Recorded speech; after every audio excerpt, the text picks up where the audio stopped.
think I just hit this point where I still want to be a Christian, but I don't want to do it this way. And so I started pushing back, but I was still a part of that community, and then quickly realized like that wasn't acceptable to people. I had to be all in or all out.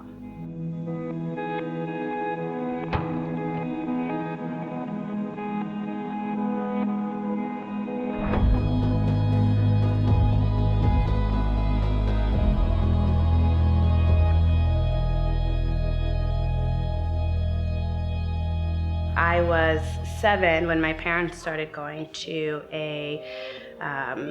they called it a non-denominational evangelical church. So it wasn't like I did research or I tried other religions and was like, this is the best one. It was just like, this is what we do. That church has a lot of sister churches. Everywhere we went, we just kind of settled right into this church community. I really wanted to feel connected, I think, to my parents and my family. Christianity was such a big part of that. That was something I totally, like, wholeheartedly went into. I would pray to, be able to handle a situation or get an internship. When those things would come through, I'd be like, yes, he's real, this is real, this is so real, and when it wouldn't, I would just put it back on me. I feel like I would have doubts, but I would look around me. So many people are Christians, it must be real. When we lived near DC, and I just got to meet a lot of people just from other religions, I think for the first time, I started to ask the simple questions to myself of, well, what about my Persian friends, who are Muslim? They're devout. They're just as devout as I am in my faith. What makes me right and them wrong? Or why can't we both be right? So those were those kind of questions I kept to myself. I don't think I brushed them off, but I definitely knew I couldn't bring them up. At the core of me leaving Christianity is this idea of not being able to be innately me.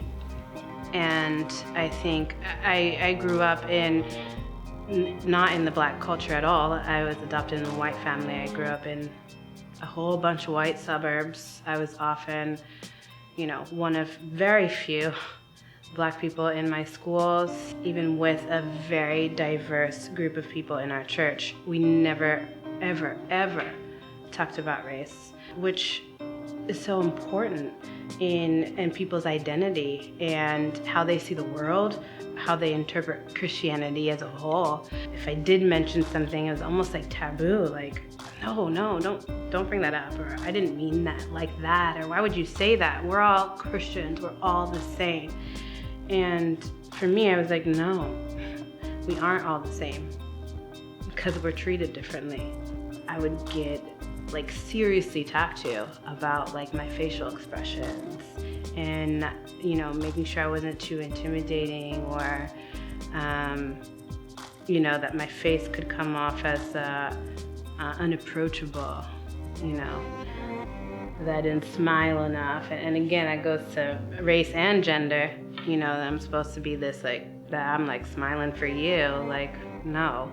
I remember one night being in my dorm room and I was on my knees praying, and I just stopped praying for a minute, and I remember thinking, kind of coming out of myself in that moment. I still remember it very clearly, thinking, do I still want to do this? Is this, this feels very ridiculous. The church that we were a part of, your whole identity is the church, and they make it so it's that way. Mostly, I think the idea is that people can stay connected, that people don't fall through the cracks, that people are actually known. So it's just all encompassing.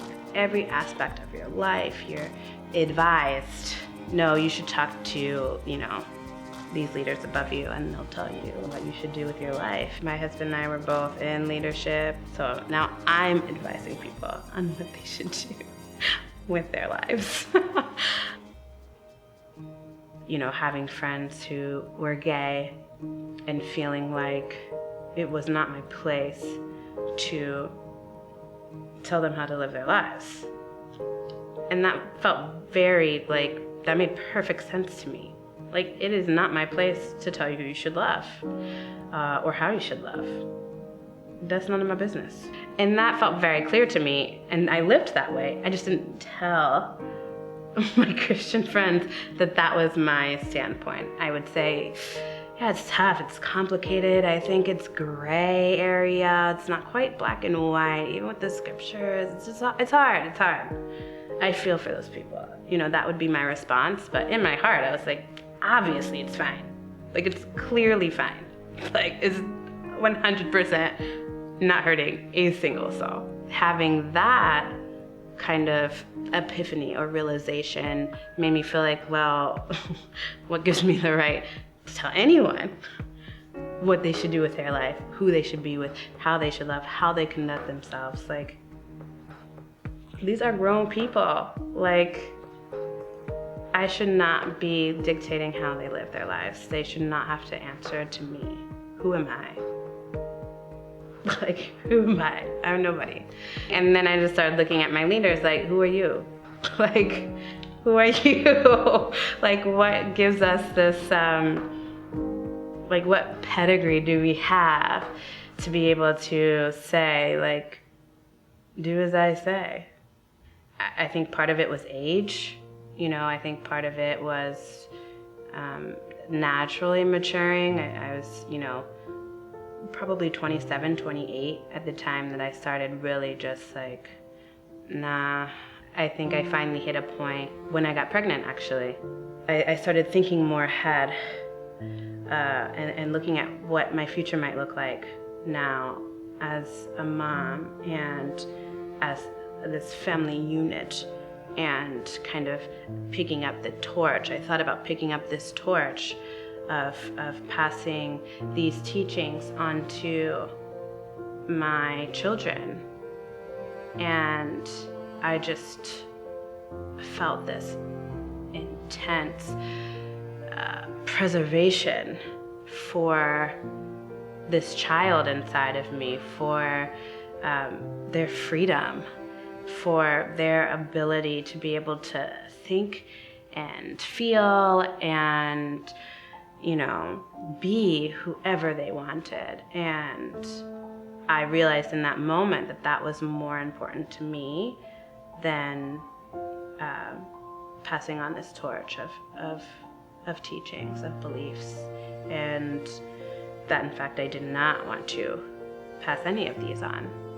And I think that gave me the courage, not just doing it for myself, but also doing it for my son. I think that gave me the courage to really